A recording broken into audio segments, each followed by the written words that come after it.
Hello বন্ধুরা, welcome to বনস kitchen. আজকে আমি বানাবো দেশি মুরগির ঝোল। আমি এখানে নিয়ে নিয়েছি আলু আর ভালো করে কেটে ধুয়ে নিয়েছি। নিয়ে নিয়েছি রসুন, আদা, শুকনো লঙ্কা, কাঁচা লঙ্কা। আর এবার আমি একটা পেস্ট বানিয়ে নেব। নিয়ে নেব 1 চামচ জিরে, আদা, রসুন, শুকনো লঙ্কা, কাঁচা লঙ্কা আর দিয়ে দেব একটা পেঁয়াজ। এবার আমি এটাকে ভালো করে পেস্ট করে নেব। হয়ে গেছে আমার পেস্ট। এবার আমি মাংসে কিন্তু আগে থেকেই লবণ, হলুদ, তেল মাখিয়ে রেখেছিলাম। এবার আমি গ্যাসটা জ্বালিয়ে নেব। দিয়ে দেবো এবার সর্ষের তেল। তেল গরম হয়ে গেলে দিয়ে দেবো একে একে আলুগুলো। আমি এবার আলুগুলোকে লাল করে ভেজে নেব। দিয়ে দেবো এর মধ্যে পরিমাণ মতন লবণ আর হলুদ। এবার এটাকে আমি কিছুক্ষণ ভাজবো। আমার কিন্তু আলুগুলো একদম লাল হয়ে গেছে। এবার আমি নামিয়ে নেব।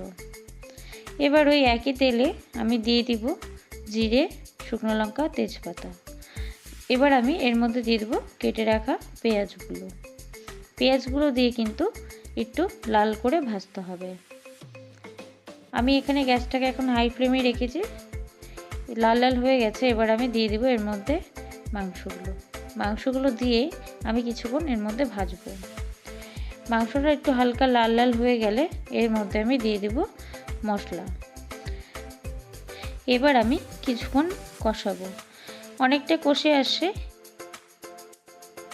এবার আমি এর মধ্যে পরিমাণ মতন লবণ আর হলুদ দিয়ে দেব। কিছুক্ষণ নেড়ে চেড়ে আমি দিয়ে দিব মশলা ধোয়া কিন্তু জলটাও।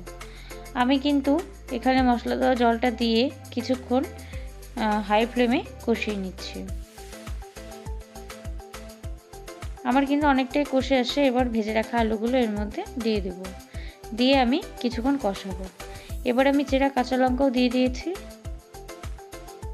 আমার কিন্তু মাংস অনেকটাই কষে আসছে। এবার আমি এখানে পরিমাণ মতন জল দিয়ে দেব। এবার আমি গ্যাসটাকে হাই ফ্লেমে করে দেব ঝোলটা ফোটার জন্য। অনেকক্ষণ হয়ে গেছে, ঝোল কিন্তু আমার ফুটে গেছে। আমার কিন্তু দেশি মুরগির ঝোল কিন্তু রেডি। আর ঝোল যতক্ষণ ফোটাবো ততই কিন্তু মাংসর টেস্ট বাড়বে। আমার ভিডিওটা কেমন লাগলো তোমরা কিন্তু কমেন্ট সেকশনে জানাবে। আমার চ্যানেলটাকে ফলো করে দেবে।